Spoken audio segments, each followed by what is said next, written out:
Hi dears, Mahalakshmi ഇന്നത്തെ എപ്പിസോഡിലേക്ക് എല്ലാവർക്കും സ്വാഗതം. അങ്ങനെ ജാനമ്മയാണെങ്കിൽ കുഞ്ഞിന് എന്തെങ്കിലും സംഭവിച്ചു കാണുമോ, കുഞ്ഞ് ആശുപത്രിയിൽ നിന്ന് തിരിച്ചു വന്ന് കാണുമോ എന്നൊക്കെ ആലോചിച്ച് ഇങ്ങനെ വിഷമിച്ചിരിക്കുകയാണ്. അപ്പോഴാണ് ജാനമ്മയുടെ മരുമോളാണെങ്കിൽ ചായയുമായിട്ട് ജാനമ്മയുടെ അടുത്ത് എത്തുന്നത്. അപ്പോഴേക്കും മകൻ വന്ന് പറയുന്നുണ്ട്, അമ്മ ഇന്നലെ തൊട്ട് നിരാഹാരം കിടക്കാൻ തുടങ്ങിയതാണല്ലോ, ഇത് സ്വന്തം കുഞ്ഞോ പേരക്കുഞ്ഞോ ഒന്നുമല്ലല്ലോ, പിന്നെ ഇത് വല്ലവൻ്റെയും കുഞ്ഞാണ്, അതിനുവേണ്ടി അമ്മ എന്തിനാണ് ഇത്രയും വലിയ സങ്കടം മനസ്സിൽ കൊണ്ട് നടക്കുന്നത്, അതാണ് എനിക്ക് മനസ്സിലാവാത്തതെന്ന് പറയുമ്പോൾ ജാനമ്മയാണെങ്കിൽ മകനോടും മകൻ്റെ ഭാര്യയോടും പറയുന്നുണ്ട്, നീയാണെങ്കിൽ ഒരച്ഛൻ ഇതുവരെയായിട്ടും ആയിട്ടില്ല, ഇവളാണെങ്കിൽ അതിനുള്ള യോഗവും നിനക്ക് ഉണ്ടാക്കി തന്നിട്ടില്ല, അതുകൊണ്ട് തന്നെ നിനക്കൊന്നും ഇതിൻ്റെ വേദന പറഞ്ഞാൽ മനസ്സിലാവില്ല, ഒരു പെറ്റമ്മയ്ക്ക് മാത്രമേ മറ്റൊരു കുഞ്ഞിൻ്റെ സങ്കടം മനസ്സിലാക്കാൻ കഴിയുള്ളൂ എന്നൊക്കെ ജാനമ്മ പറയുന്നുണ്ട്.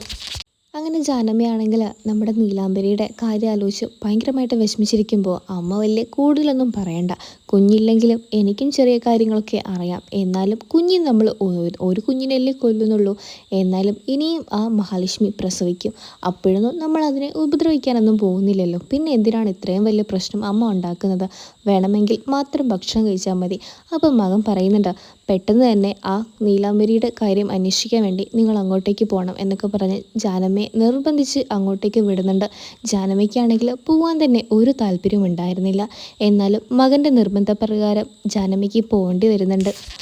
അതിനുശേഷമാണെങ്കിൽ ജാനമ്മയുടെ മകനാണെങ്കിൽ പ്രതാപനെ വിളിച്ചു വരുത്തുന്നുണ്ട്. പ്രതാപനോടായിട്ട് പറയുന്നുണ്ട്, എന്തായാലും കാര്യങ്ങളൊക്കെ സാർ അറിഞ്ഞല്ലോ, കുഞ്ഞാണെങ്കിൽ ഇപ്പോൾ ആശുപത്രിയിലാണ്, മരിക്കുമെന്നുള്ള കാര്യത്തിൽ വലിയ സംശയമൊന്നുമില്ല, തീർച്ചയായിട്ടും അത് മരിച്ചോളും, അല്ലെങ്കിൽ സാറ് എനിക്ക് 1,00,000 മാത്രമേ തന്നിട്ടുള്ളൂ, ബാക്കി പൈസ തന്നില്ല, ബാക്കി തുക എപ്പോഴാണ് കിട്ടുക എന്ന് ചോദിക്കുമ്പോൾ പ്രതാപൻ പറയുന്നുണ്ട്, അതൊക്കെ എല്ലാ കാര്യങ്ങളും നടന്നതിന് ശേഷം മാത്രം, അതിൻ്റെ ബാക്കി തനിക്കൊരു ജോലിയും ഞാൻ റെഡിയാക്കുന്നുണ്ട്, എന്തായാലും ഇതൊക്കെ പോരേടോ തനിക്ക് ജീവിക്കാൻ ഇനിയുള്ള കാലത്ത് എന്നൊക്കെ ഇങ്ങനെ പ്രതാപൻ ചോദിക്കുന്നുണ്ട് ജാനമ്മയുടെ മകനോടാണെങ്കിൽ. അങ്ങനെ നമ്മുടെ ജാനമ്മയുടെ മകൻ പറയുന്നുണ്ട്, ശരി സാറ് പറയുന്ന പോലെ എല്ലാം തന്നെ ഞാൻ കേട്ടോളാം, എന്തായാലും സാറ് കാത്തിരുന്നോ, സാറിൻ്റെ മകളെ സന്തോഷിപ്പിക്കാൻ ഒരു അടിപൊളി ന്യൂസുമായിട്ട് എൻ്റെ അമ്മ കുറച്ച് കഴിഞ്ഞാൽ എന്നെ വിളിക്കുമെന്ന് പറഞ്ഞിട്ടുണ്ട്. എന്നാൽ പിന്നെ ആ വിളിച്ചതിനൊക്കെ ശേഷം കാര്യങ്ങളൊക്കെ ഞാനും കൂടെ ഒന്ന് അന്വേഷിച്ച് സത്യമാണോ എന്ന് നോക്കിയതിന് ശേഷം തനിക്ക് ബാക്കിയുള്ള പൈസ കൈമാറാം എന്നൊക്കെ പ്രതാപൻ പറയുന്നുണ്ട്. ശരി സാറേ എന്നുള്ള രീതിയിൽ ജാനമ്മയുടെ മകൻ മറുപടി നൽകുന്നുണ്ട്. അങ്ങനെ ജാനമ്മയുടെ മകനാണെങ്കിൽ വരാൻ പോകുന്ന കോടിക്കണക്കിന് സ്വത്തുക്കൾക്കും കാര്യങ്ങൾക്കൊക്കെ വേണ്ടി ഇങ്ങനെ കാത്തിരിക്കുകയാണ്, വലിയ വീടും കൊട്ടാരവും നല്ല ലക്ഷറി ലൈഫൊക്കെ ഇങ്ങനെ സ്വപ്നങ്ങൾ കണ്ടിരിക്കുകയാണ് നമ്മുടെ ജാനമ്മയുടെ മകനാണെങ്കിൽ. ഇതേ സമയം ജാനമ്മയാണെങ്കിൽ ഒരു നിവൃത്തി ഇല്ലാത്തത് കൊണ്ട് തന്നെ നീലാംബരിയുടെ വീട്ടിലോട്ട് പോകുന്നുണ്ട്. നമ്മുടെ രേഖയുടെയും അനന്തുവിൻ്റെയും വീട്ടിലോട്ടാണ് പോകുന്നത് ജാനമ്മയാണെങ്കിൽ. അങ്ങനെ ജാനമ്മയാണെങ്കിൽ പേടിയോടെ തന്നെ കയറി ചെല്ലുന്ന സമയത്ത് അനന്തുവാണെങ്കിൽ അവിടെ മുറ്റത്തിരുന്ന് പത്രം വായിക്കുന്നുണ്ടായിരുന്നു. ജാനമ്മ എന്താ പതിവില്ലാത്ത നേരത്തെ ആണല്ലോ എന്ന് ചോദിച്ചുകൊണ്ടാണ് അനന്തുവിൻ്റെ സംസാരം തുടങ്ങുന്നത് തന്നെ. പെട്ടെന്ന് കണ്ണനാണെങ്കിൽ ഇതാണോ ജാനമ്മ, എന്തൊക്കെയാണ് ജാനമ്മ, സുഖമാണോ എന്നൊക്കെ ചോദിക്കുന്നുണ്ട്. അങ്ങനെ ജാനമ്മയാണെങ്കിൽ നമ്മുടെ കണ്ണനോടായിട്ട് ഇങ്ങനെയൊക്കെ പറഞ്ഞതിന് ശേഷമാണെങ്കിൽ നമ്മുടെ കുഞ്ഞിനെ ഇതുവരെ ഇങ്ങോട്ടേക്ക് കണ്ടില്ലല്ലോ, എവിടെ പോയി കുഞ്ഞെന്ന് ചോദിക്കുമ്പോൾ മഹിയാണെങ്കിൽ കുഞ്ഞിനെയും കൊണ്ട് ഇങ്ങോട്ടേക്ക് വരുന്നുണ്ട്. അപ്പോഴേക്കും ജാനമ്മ ചോദിക്കുന്നുണ്ട്, കുഞ്ഞിനെന്തോ ഒരു അപകടം പറ്റിയെന്ന് ഇന്നലെ പറഞ്ഞിട്ടുണ്ടായിരുന്നില്ലേ, എന്താ കുഞ്ഞിന് പറ്റിയെന്ന് ചോദിക്കുമ്പോൾ അതൊന്നുമില്ല, എന്താണെന്നറിയില്ല, എന്തോ ഒരു മാരകമായ വിഷം കുഞ്ഞിൻ്റെ ശരീരത്തിൽ എത്തിയതാണെന്നൊക്കെയാണ് ഡോക്ടർ പറഞ്ഞത്, അതൊന്നും കുഴപ്പമില്ലെന്നും കുഞ്ഞതിനെ തരണം ചെയ്യുന്നൊക്കെയാണ് ഡോക്ടർ പറഞ്ഞത്. അപ്പോഴേക്കും ജാനമ്മയ്ക്കാണെങ്കിൽ സന്തോഷം തോന്നുന്നുണ്ട്.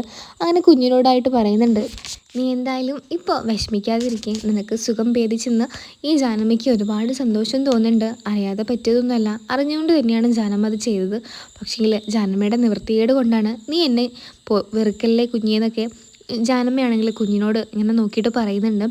അതിനുശേഷം അനന്തുവാണെങ്കിൽ പറയുന്നുണ്ട്, എന്തായാലും ജാനമ്മ കുഞ്ഞിൻ്റെ അടുത്തല്ലോ, സമാധാനമായി, ഇനി കുഞ്ഞിൻ്റെ കാര്യങ്ങളൊക്കെ ജാനമ്മ നോക്കിക്കോളും.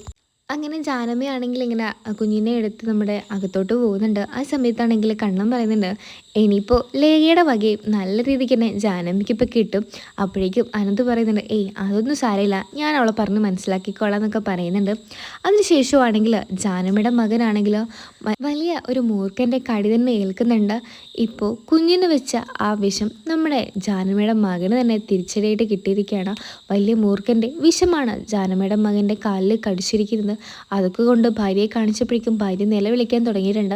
ഇനിയിപ്പോൾ എന്താ ചെയ്യുക ചേട്ടാ, പെട്ടെന്ന് തന്നെ ഹോസ്പിറ്റലിൽ പോകണം, അല്ലെങ്കിൽ മരണം ഉറപ്പാണ്, അത്രയേറെ മൂർഖനായ വിഷമാണ് ആ പാമ്പിനുള്ളത്. അപ്പോഴേക്കും ജാനമ്മയുടെ മകനെ ഈ കാര്യങ്ങളൊക്കെ വിളിച്ച് പറയുന്നുണ്ട് മകൻ. അമ്മയാണെങ്കിൽ അങ്ങനെ നമ്മുടെ ദൈവത്തിനോട് എന്തിനായി ക്രൂരത എൻ്റെ കുഞ്ഞിനോട് ചെയ്തത്, ഞാനല്ലേ ആ തെറ്റ് ചെയ്തത്, അപ്പോൾ നീ എനിക്ക് എന്നെ ശിക്ഷിക്കായിരുന്നില്ലേ ദൈവമേ എന്നൊക്കെ ഇങ്ങനെ പൊട്ടിക്കരഞ്ഞുകൊണ്ട് ജാനമ്മ പറയുന്നുണ്ട്. അങ്ങനെ ജാനമ്മയുടെ സങ്കടവും കരച്ചിലൊക്കെ കേട്ടിട്ട് മഹിയാണെങ്കിൽ അങ്ങോട്ടേക്ക് വരുന്നുണ്ട്. മഹിയാണെങ്കിൽ ചോദിക്കുന്നുണ്ട്, എന്തു പറ്റി ജാനമ്മേ ഇത്ര പെട്ടെന്ന് കരയാനും വിഷമിക്കാൻ എന്തെപ്പോഴും ഉണ്ടായെന്ന് ചോദിക്കുമ്പോൾ നമ്മുടെ മഹിയോട് ജാനമ്മ പറയുന്നുണ്ട്, അത് പിന്നെ എൻ്റെ മോനെ വലിയ മൂർഖനേറ്റ പാമ്പ് കടിച്ചിട്ടുണ്ട്, ആപത്താണ്, ഞാൻ എത്രയും പെട്ടെന്ന് വീട്ടിലോട്ട് പോകണം, ഇന്ന് ഞാനിവിടെ ഉണ്ടാവില്ല മോളെ, എന്നോട് ക്ഷമിക്കണം എന്നൊക്കെ പറഞ്ഞ് ജാനമ്മ ഇങ്ങനെ കരഞ്ഞുകൊണ്ട് പുറത്തോട്ട് പോകുമ്പോൾ മഹി ചോദിക്കുന്നുണ്ട്, ജാനമ്മ പേടിക്കാതിരിക്കുക, മകനൊന്നും സംഭവിക്കില്ല എന്നൊക്കെ മഹി ഇങ്ങനെ പറയുന്നുണ്ട്. അതിനുശേഷമാണെങ്കിൽ കരുണയാണെങ്കിൽ ഭയങ്കരമായിട്ട് സന്തോഷത്തിൻ്റെ ആ ഒരു വാർത്ത കേൾക്കാൻ വേണ്ടിയിട്ട് ഇങ്ങനെ കാതോർത്ത് നിൽക്കുകയാണ്. അങ്ങനെ നമ്മുടെ സന്തോഷ വാർത്തയൊക്കെ കേൾക്കാൻ വേണ്ടിയിട്ട് നമ്മുടെ കരുണയാണെങ്കിൽ രാവിലെ തന്നെ കുളിച്ച് ദൈവത്തിൻ്റെ പൂജാമുറിലൊക്കെ കയറി വിളക്കൊക്കെ കൊളുത്തിയിട്ട് പ്രാർത്ഥിക്കുന്നുണ്ട്. കണ്ണനും മഹിക്കും ആ കുഞ്ഞിനും ഒരു കാലത്തും നല്ലത് വരുത്തരുതേ എന്നൊക്കെയാണ് മഹിയെ പറ്റിയും കണ്ണനെ പറ്റിയൊക്കെ നമ്മുടെ കരുണ പ്രാർത്ഥിക്കുന്നത്. ഒരു പിഞ്ചു കുഞ്ഞിനെ പോലും നമ്മുടെ കരുണ വെറുതെ വിടാത്തൊരവസ്ഥയിൽ തന്നെയാണ്. ആ സമയത്താണ് അവിടെയുള്ള അയ്യപ്പ വിഗ്രഹത്തിൻ്റെ വെളിച്ചം നമ്മുടെ കരുണയുടെ കണ്ണിലോട്ട് അടിക്കുന്നത്. അപ്പോഴേക്കും കരുണയ്ക്കാണെങ്കിൽ പെട്ടെന്ന് അവിടുന്ന് ഇറങ്ങി ഓടേണ്ട ഒരവസ്ഥ ഉണ്ടാവുന്നുണ്ട്. അങ്ങനെ ദുർഗയാണെങ്കിൽ അതിരാവിലെ തന്നെ, നീ എന്താടി ഇവിടെ എഴുന്നേറ്റ് നിൽക്കുന്നത്, നിനക്കിത് എന്ത് പറ്റിയെന്ന് ചോദിക്കുന്നുണ്ട് കരുണയോടെ ആണെങ്കിൽ. അപ്പോഴേക്കും കരുണ പറയുന്നുണ്ട്, ഒന്നുമില്ല അമ്മേ, ഇന്ന് പതിവില്ലാതെ എന്തോ ഉറക്കം കിട്ടിയില്ല, അതുകൊണ്ട് നേരത്തെ തന്നെ കുളിച്ച് ഈ പൂജാമുറിയിൽ വിളക്കൊക്കെ കത്തിച്ച് പ്രാർത്ഥിക്കാമെന്ന് വിചാരിച്ചു, അല്ലാതെ മറ്റൊന്നുമില്ല എന്നൊക്കെ പറയുന്നുണ്ട്. എന്താടി നിൻ്റെ മുഖത്തൊരു കള്ളത്തരം, പറയുമ്പോഴും നിൻ്റെ വാക്കുകൾ ഇടറുന്നുണ്ടല്ലോ എന്ന് ചോദിക്കുന്നുണ്ട്. അത് പിന്നെ ഞാൻ എന്ത് ചെയ്താലും അമ്മയ്ക്കിപ്പോൾ എന്നെ സംശയമാണല്ലോ, അതുകൊണ്ടാണ് അമ്മ ഇങ്ങനെ ഓരോന്ന് പറഞ്ഞുകൊണ്ടിരിക്കുന്നത്. ഞാനൊരു മോശവും ചെയ്തിട്ടില്ല, അമ്മ എന്തിനാണ് എപ്പോഴും എന്നെ ഇങ്ങനെ തെറ്റുകാരിയായിട്ട് കാണുന്നത്, ഞാൻ കണ്ണനും മഹിക്കും കുഞ്ഞിനും വേണ്ടി നല്ലത് മാത്രമേ പ്രാർത്ഥിച്ചിട്ടുള്ളൂ എന്നൊക്കെ നമ്മുടെ ദുർഗയോട് കരുണ പറയുന്നുണ്ട്. അപ്പോഴേക്കും കരുണയോട് പറയുന്നുണ്ട്, നിന്നെ എനിക്കറിയുന്ന പോലെ മറ്റാർക്കും തന്നെ അറിയില്ല, ഞാൻ എൻ്റെ മകളെ പോലും നിന്നെ സ്നേഹിച്ചിട്ടുണ്ട്, കാരണം ഞാൻ നിന്നെ എൻ്റെ മൂത്ത മകളായിട്ടാണ് കണ്ടിരിക്കുന്നത്, പക്ഷേങ്കിൽ എല്ലാം നീ തെറ്റിച്ചു, നിൻ്റെ അച്ഛൻ എന്ന് പറയുന്ന അയാൾ കാരണമാണ് എനിക്കിപ്പോൾ നിന്നോട് വെറുപ്പുണ്ടാകുന്നത്, അതൊന്നും നിനക്ക് പറഞ്ഞാൽ മനസ്സിലാവില്ല, എന്തായാലും ഭർത്താവിനെയും കൂട്ടിയിട്ട് എത്രയും പെട്ടെന്ന് ഇവിടുന്ന് ഇറങ്ങാൻ നോക്ക്, കണ്ണൻ്റെ സ്വഭാവം ഇപ്പം നിങ്ങൾക്ക് ആർക്കും പറഞ്ഞാൽ മനസ്സിലാവില്ല, അവൻ ഇപ്പോൾ ഞാൻ പറയുന്നതൊക്കെ കേൾക്കാനൊക്കെ തുടങ്ങിയിട്ടുണ്ട്, അതുകൊണ്ട് നീ കൂടുതൽ ഇങ്ങോട്ട് ഇവിടെ നിന്ന് ഭയങ്കരമായിട്ട് ആളാവാൻ നോക്കിയാൽ അതൊക്കെ വേണ്ടെന്ന് വെച്ച് ഞാൻ നിന്നെ ഇവിടെ നിന്ന് അടിച്ചിറക്കുമെന്നൊക്കെ പറയുന്നുണ്ട്. ഇപ്പം നിനക്കറിയാലോ, നിനക്ക് പോകാൻ പോലും ഒരു വീടോ ഒന്നും ഇത് തന്നെയില്ല, നിൻ്റെ അച്ഛനാണെ ഒരു പോലീസ് അറസ്റ്റ് ചെയ്ത ഒരാളാണ്, അതുകൊണ്ട് തന്നെ അയാൾക്കിപ്പോൾ വലിയ വിലയൊന്നും നാട്ടിലില്ല എന്നൊക്കെ പറഞ്ഞ് നമ്മുടെ കരുണയെ തളർത്തുന്നുണ്ട് നമ്മുടെ ദുർഗയാണെങ്കിൽ.